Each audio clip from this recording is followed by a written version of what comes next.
Wouldn't it be nice if you could see where that scam email came from? If you could plot a scammer's location on a map along with their victims and then go after them?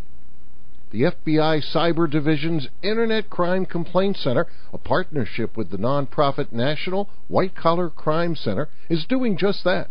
In any given month, IC3's website gets about 20,000 complaints. Agents and analysts wade through them to find patterns and trends, and then go after the scammers by sending the investigative leads to law enforcement agencies or FBI field offices. Anyone who's been a victim of crime on the internet can file a complaint with us. We don't have thresholds for individual complaints. We like to get as much information as possible and get as much information as possible out to law enforcement in hopes of spurring investigations.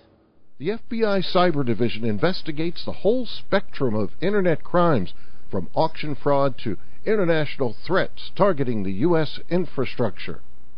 It's really important for people to understand how significant the threat is from the cyber attack vector to the U.S. economy and U.S. infrastructure. There are many foreigners, organized crime groups that are looking to target the U.S. financial infrastructure because the business of the United States is done on the Internet.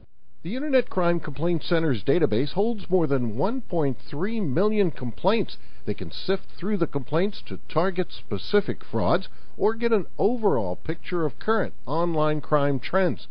This will be all kinds of cyber fraud, all kinds of schemes, and these are just dots, but they represent the information that go with them that we can use to determine trends, determine loss amounts, to determine where we should be focusing our efforts in the fight against cybercrime. To avoid scammers' traps, follow your instincts. Don't click on links or open attachments in unsolicited email, and guard your personal information.